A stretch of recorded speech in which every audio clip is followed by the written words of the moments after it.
Welcome back. Manatee County is the epicenter of the opioid epidemic in Florida, but the county may soon get money from the state to fight the problem. The Florida House and Senate have agreed on the county's full request for the opioid peer pilot project.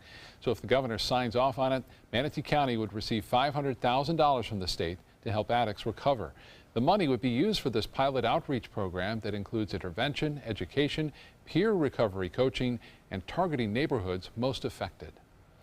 Tonight in our Behind the Badge series, we're going inside an agency that has handled 324 drug overdose calls just this year alone. The Manatee County Sheriff's Strategic Investigations Unit deals with everything from organized crime to human trafficking.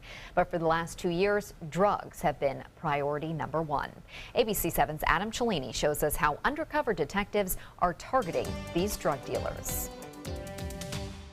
Take a pass by the house. It's April 28th, 2017. We're coming in. The Manatee County Sheriff's Office is executing a search warrant on a suspected drug dealer.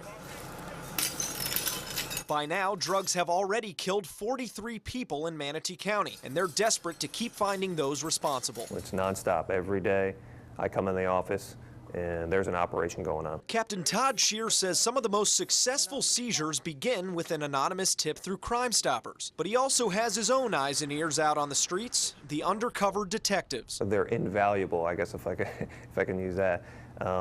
They work hard.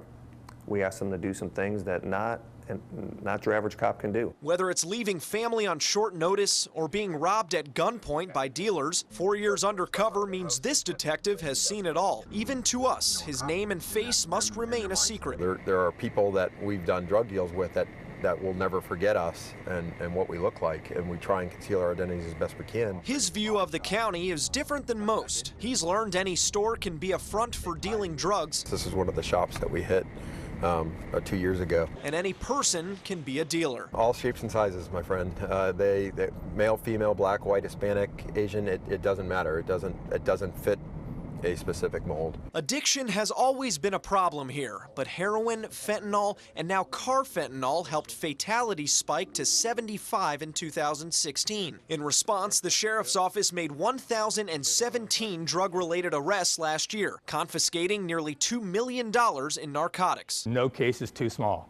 I mean, we need to put the dealers in jail, and I don't care if they have 1 gram of heroin or if we have a kilo coming in. They all need to be held accountable because they're killing people. They know they're killing people, and they need to be put in jail for it. It wasn't long ago, detectives say, most drug deals were happening in the same areas, like this street corner in Onico. Dealers could be found and followed relatively easily. But now cell phones have widened that area so that any spot in the county, especially parking lots, can become the site of multiple drug deals. And the window to catch those dealers has shrunk to a matter of seconds. Think of it like UPS or FedEx. They know what their time schedules are. They'll have calls coming in and they're setting up, all right, I'll be there in 30 minutes, make sure you're there. And they'll have all these people lined up. They'll pull in and everybody flocks to their car.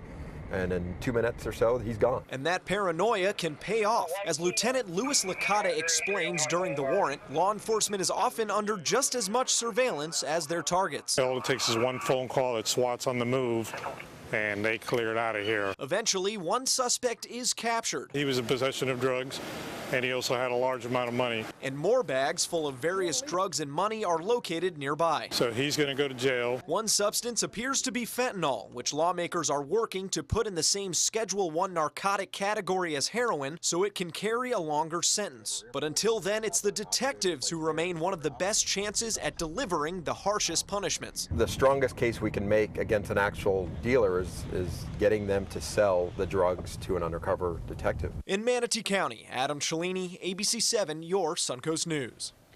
Adam, thank you. The Manatee County Sheriff's Office has been assigning homicide detectives to overdose death investigations to help find probable cause to charge some of these dealers with murder.